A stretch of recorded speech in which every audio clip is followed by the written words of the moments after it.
ಸಮಸ್ತ ವೀಕ್ಷಕರಿಗೂ ಮಾರ್ಚ್ ತಿಂಗಳ ವೃಶ್ಚಿಕ ರಾಶಿಯ ಮಾಸ ಭವಿಷ್ಯದ ಕಾರ್ಯಕ್ರಮಕ್ಕೆ ಸುಸ್ವಾಗತ.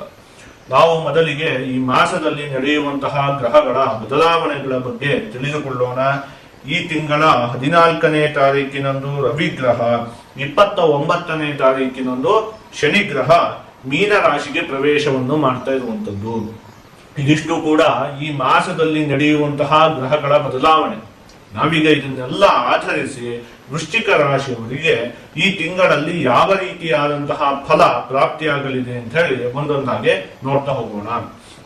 ಪ್ರಮುಖವಾಗಿ ಈ ತಿಂಗಳ 29ನೇ ತಾರೀಖಿನಂದು ಶನಿ ಗ್ರಹ ಬದಲಾವಣೆಯನ್ನು ಹೊಂದುತ್ತಾ ಇರುವಂತದ್ದು. ಅಂದ್ರೆ ನಿಮಗೆ ಇಲ್ಲಿಯವರೆಗೂ ಕೂಡ ಚತುರ್ಥ ಭಾವದಲ್ಲಿ ಶನಿ ಗ್ರಹದ ಸ್ಥಿತಿ ಇತ್ತು, ಅದೀಗ ಪಂಚಮ ಭಾವಕ್ಕೆ ಹೋಗ್ತಾ ಇರುವಂತದ್ದು. ಅಂದ್ರೆ ನಿಮಗೆ ಇನ್ನು ಪಂಚಮ ಶನಿ ಅಂತ ಹೇಳುವಂತದ್ದು ಆರಂಭ ಆಗುತ್ತೆ. ಆದ್ರೆ ಇಲ್ಲೊಂದು ವಿಚಾರವನ್ನು ನಾವು ತಿಳ್ಕೊಳ್ಬೇಕು. ಅದೇನು ಅಂತ ಹೇಳಿ ಅಂದ್ರೆ, ಶನಿ ಗ್ರಹ ಯಾವಾಗ ಹೇಳಿ ಬದಲಾವಣೆಯನ್ನು ಹೊಂದುತ್ತಾ ಇರುವಂತದ್ದು 29ನೇ ತಾರೀಖಿನಂದು. ಹಾಗಾಗಿ ಆ ಪಂಚಮ ಶನಿಯ ಫಲ ಎಲ್ಲ ನಿಮಗೆ ಪ್ರಾಪ್ತಿ ಆಗುವಂತದ್ದು ಯಾವಾಗ? ಏಪ್ರಿಲ್ ತಿಂಗಳಿನಿಂದ ಹಿಡಿದು. ಈ ತಿಂಗಳಲ್ಲಿ ನಿಮಗೆ ಶನಿ ಗ್ರಹ ಚತುರ್ಥ ಭಾವದಲ್ಲೇ ಸ್ಥಿರವಾಗಿರುತ್ತೆ. ಹಾಗಾಗಿ ನಾವು ಈಗಲೇ ಅದ್ರ ಬಗ್ಗೆ ಯೋಚನೆ ಮಾಡುವಂತದ್ದು ಬೇಡ. ಅದನ್ನ ಏಪ್ರಿಲ್ ತಿಂಗಳ ಮಾಸ ಭವಿಷ್ಯ ನೋಡುವಂತಹ ಸಂದರ್ಭದಲ್ಲಿ ಪಂಚಮ ಶನಿ ಏನೇನಾಗುತ್ತೆ ಅದನ್ನೆಲ್ಲ ಅವಾಗ ನೋಡೋಣ. ಈಗಂತೂ ಇಲ್ಲ, ಈ ತಿಂಗಳಲ್ಲಂತೂ ಇಲ್ಲ ಅಲ್ವಾ, ಈ ತಿಂಗಳು ಕೊನೆ ಭಾಗದಲ್ಲಿ. ಹಾಗಾಗಿ ಈ ತಿಂಗಳಲ್ಲೇ ನಿಮ್ಗೆ ಪಂಚಮ ಶನಿ ಅಂತ ಹೇಳುವಂತದ್ದು ಇಲ್ಲ. ಹಾಗಾಗಿ ನಾವು ಅದ್ರ ಬಗ್ಗೆ ಯೋಚನೆ ಮಾಡುವಂತದ್ದು ಬೇಡ. ಅದು ಒಂದನೇ ವಿಚಾರ.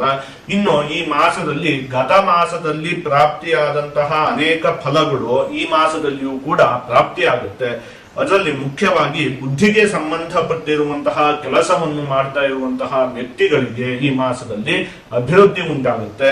ಅಂದ್ರೆ ವಿಜ್ಞಾನಿಗಳಾಗಿರಬಹುದು, ಸಂಶೋಧಕರು, ಕಥೆ, ಕವಿತೆ, ಕಾದಂಬರಿ ಮೊದಲಾದವುಗಳನ್ನು ಬರೆಯುವಂತಹ ವ್ಯಕ್ತಿಗಳು, ಶಿಕ್ಷಕರು, ಇವರಿಗೆಲ್ಲ ಅತ್ಯಂತ ಉತ್ತಮವಾಗಿ ಅಭಿವೃದ್ಧಿ ಅನ್ನುವಂಥದ್ದು ಉಂಟಾಗುತ್ತೆ. ಇನ್ನು ಪ್ರತಿಭಾವಂತರಿಗೆ ಅವಕಾಶ ಪ್ರಾಪ್ತಿಯಾಗುತ್ತೆ.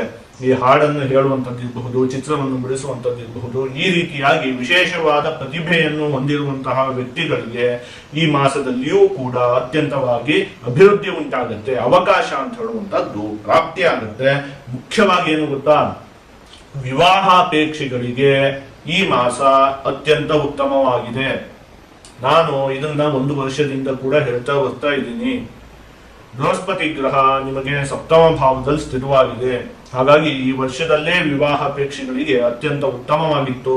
ಅದರಲ್ಲೂ ಕೂಡ ಈ ಮಾಸ ಉತ್ತಮವಾಗಿದೆ. ಇನ್ನೂ ಕೂಡ ಕಾಲ ಮಿಂಚಿ ಹೋಗಿಲ್ಲ. ಎಲ್ಲಿವರೆಗೆ ಅವಕಾಶ ಇದೆ ಹೇಳಿ? ಒಂದು ಮೇ ತಿಂಗಳವರೆಗೂ ಕೂಡ ಅವಕಾಶ ಇದೆ. ಹಾಗಾಗಿ ನೀವು ಆದಷ್ಟು ಪ್ರಯತ್ನವನ್ನು ಪಡಬೇಕು. ಸಮಯ ಅಂತ ಹೇಳುವಂಥದ್ದು ಈಗ ಉತ್ತಮವಾಗಿದೆ. ಒಟ್ಟಿನಲ್ಲಿ ಅದರಲ್ಲೂ ಕೂಡ ಈ ಮಾಸ ವಿವಾಹಾಪೇಕ್ಷಿಗಳಿಗೆ ಅತ್ಯಂತ ಉತ್ತಮವಾಗಿದೆ. ಒಂದು ವಿಚಾರ ಏನು ಅಂತ ಹೇಳಿ ಆದ್ರೆ, ನಿಮಗೆ ಈಗ ಇರುವಂತಹ ಸಮಯ ಉತ್ತಮವಾಗಿದೆ. ಮುಂದಿನ ಸಮಯದ ಬಗ್ಗೆ ಯೋಚನೆಯನ್ನು ಮಾಡ್ತಾ ಈಗಿರುವಂತಹ ಸಮಯವನ್ನು ಹಾಳು ಮಾಡಿಕೊಳ್ಳುವಂಥದ್ದು ಬೇಡ. ಒಂದನೇದಾಗಿ, ನಿಮಗೆ ಈ ಮಾಸದಲ್ಲೇನು ಪಂಚಮ ಶನಿ ಆರಂಭ ಆಗುವುದಿಲ್ಲ. ಈ ಮಾಸದ ಕೊನೆಗೆ ಶನಿ ಗ್ರಹ ಬದಲಾವಣೆಯನ್ನು ಹೊಂದುತ್ತಾ ಇರುವಂತದ್ದು. ಹಾಗಾಗಿ ಅದು ಫಲ ಪ್ರಾಪ್ತಿ ಆಗುವಂತದ್ದು ಏಪ್ರಿಲ್ ತಿಂಗಳಲ್ಲಿ. ಹಾಗಾಗಿ ಮೊದಲನೇದಾಗಿ ಈ ತಿಂಗಳಲ್ಲಿ ಆ ಪಂಚಮ ಶನಿ ಬಗ್ಗೆ ನೀವು ಯೋಚನೆಯನ್ನೇ ಮಾಡುವುದಕ್ಕೆ ಹೋಗುವುದು ಬೇಡ. ಉದಾಹರಣೆಗೆ ನಾನೀಗ ಹೇಳಬೇಕು ಅಂತ ಹೇಳಿದ್ರೆ, ಒಬ್ಬ ವ್ಯಕ್ತಿ ಮುಖ್ಯಮಂತ್ರಿ ಆಗಿರ್ತಾನೆ ಅಂತ ಹೇಳಿ ಇಟ್ಕೊಳ್ಳೋಣ. ಅವನಿಗೆ ಎಷ್ಟು ವರ್ಷ ಹೇಳಿ ಅವಕಾಶ ಇರುತ್ತೆ? 5 ವರ್ಷ ಅವಕಾಶ ಇರುತ್ತೆ. ಅದ್ರ 4 ವರ್ಷ ಕಳೆದು ಹೋದ್ಮೇಲೆ ಇನ್ 1 ವರ್ಷ ಅವಕಾಶ ಇರುತ್ತದ.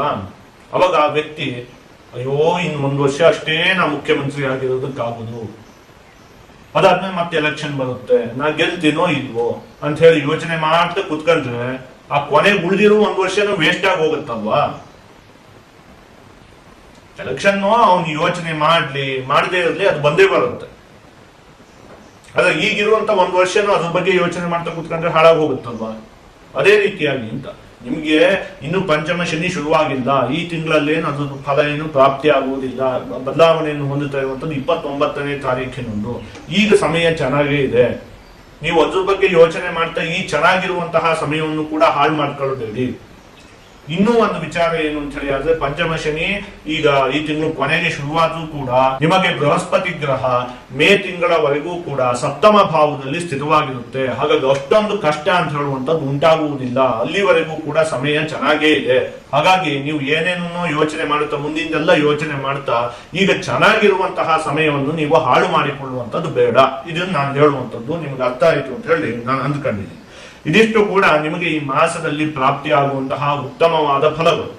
ಈಗ ನೀವು ಒಂದೆರಡು ವಿಚಾರದಲ್ಲಿ ಈ ಮಾಸದಲ್ಲಿ ಜೋಪಾನವಾಗಿರ್ಬೇಕಾಗುತ್ತೆ. ಅದೇನು ಅಂತ ಹೇಳಿ ನೋಡ್ತಾ ಹೋಗೋಣ.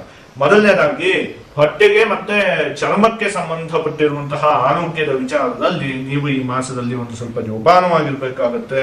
ಇನ್ನು ಮುಖ್ಯವಾಗಿ ವಾಹನವನ್ನು ಚಲಾಯಿಸುವಂತಹ ಸಂದರ್ಭದಲ್ಲಿ ಈ ಮಾಸದಲ್ಲಿ ನೀವು ಅತ್ಯಂತ ಜಾಗರೂಕರಾಗಿ ಇರ್ಬೇಕಾಗತ್ತೆ. ಇನ್ನೊಂದೇನು ಅಂತ ಹೇಳಿ ಆದ್ರೆ ಮನಸ್ಸನ್ನು ಆದಷ್ಟು ಹತೋಟಿಯಲ್ಲಿ ಇಟ್ಕೊಳ್ಬೇಕು. ಏನೋ ಸಣ್ಣ ಪುಟ್ಟ ಚಿಂತೆಗಳೆಲ್ಲ ಮನಸ್ಸಿಗೆ ಕಾಡ್ತಾ ಇರುವುದಕ್ಕೆ ಈ ಮಾಸದಲ್ಲಿ ಅವಕಾಶ ಇದೆ. ಆದಷ್ಟು ಧ್ಯಾನವನ್ನು ಮಾಡುವಂತದ್ದಾಗ್ಲಿ ಅಥವಾ ಭಗವಂತನ ನಾಮದ ಸ್ಮರಣೆಯನ್ನು ಮಾಡುವಂತದ್ದಾಗ್ಲಿ ಇಂಥದ್ದನ್ನೆಲ್ಲ ಮಾಡಿ ಮನಸ್ಸನ್ನು ಆದಷ್ಟು ತಣ್ಣಗಿಟ್ಕೊಳ್ಬೇಕು, ಆದಷ್ಟು ಶಾಂತವಾಗಿ ಇಟ್ಟುಕೊಳ್ಬೇಕು. ಇದಿಷ್ಟು ಕೂಡ ಈ ಮಾಸದಲ್ಲಿ ನಿಮಗೆ ಪ್ರಾಪ್ತಿಯಾಗುವಂತಹ ಫಲಗಳು. ಈಗ ಇದನ್ನೆಲ್ಲ ಒಟ್ಟುಗೂಡಿಸಿ ಒಂದೊಂದೇ ವಿಚಾರದಲ್ಲಿ ಈ ಮಾಸದಲ್ಲಿ ಯಾವ ರೀತಿಯಾದಂತಹ ಫಲ ಪ್ರಾಪ್ತಿಯಾಗಲಿದೆ ಅಂತ ಹೇಳಿ ನೋಡ್ತಾ ಹೋಗೋಣ. ಮೊದಲನೇದಾಗಿ ಆರೋಗ್ಯಕ್ಕೆ ಸಂಬಂಧಪಟ್ಟಿರುವಂತಹ ವಿಚಾರದಲ್ಲಿ ಈ ಹಿಂದೆ ಯೋಚನೆ ಮಾಡಿದಂತೆ ಚರ್ಮ ಮತ್ತೆ ಹೊಟ್ಟೆಗೆ ಸಂಬಂಧಪಟ್ಟಿರುವಂತಹ ಆರೋಗ್ಯದ ವಿಚಾರದಲ್ಲಿ ಒಂದು ಜೋಪಾನವಾಗಿರ್ಬೇಕಾಗುತ್ತೆ. ಕುಟುಂಬಕ್ಕೆ ಸಂಬಂಧಪಟ್ಟಿರುವಂತಹ ವಿಚಾರದಲ್ಲಿ ಈ ಮಾಸ ಉತ್ತಮವಾಗಿದೆ. ವಿದ್ಯೆ, ಹಣಕಾಸು ಮತ್ತೆ ಉದ್ಯೋಗಕ್ಕೆ ಸಂಬಂಧಪಟ್ಟಿರುವಂತಹ ವಿಚಾರದಲ್ಲಿ ಈ ಮಾಸ ಉತ್ತಮವಾಗಿದೆ. ಆದಷ್ಟು ನೀವು ಈ ಮಾಸದಲ್ಲಿ ಆಂಜನೇಯ ಸ್ವಾಮಿಯ ಆರಾಧನೆಯನ್ನು ಮಾಡಬೇಕು. ಹೀಗೆ ಮಾಡುವುದರಿಂದ ನಿಮಗೆ ಯಾವುದೇ ಅಶುಭ ಫಲ ಅಂತ ಹೇಳುವಂತದ್ದು ಪ್ರಾಪ್ತಿಯಾಗುವುದಿಲ್ಲ. ಎಲ್ಲಾ ಶುಭ ಫಲಗಳು ಕೂಡ ಸಂಪೂರ್ಣವಾಗಿ ಪ್ರಾಪ್ತಿಯಾಗುತ್ತೆ.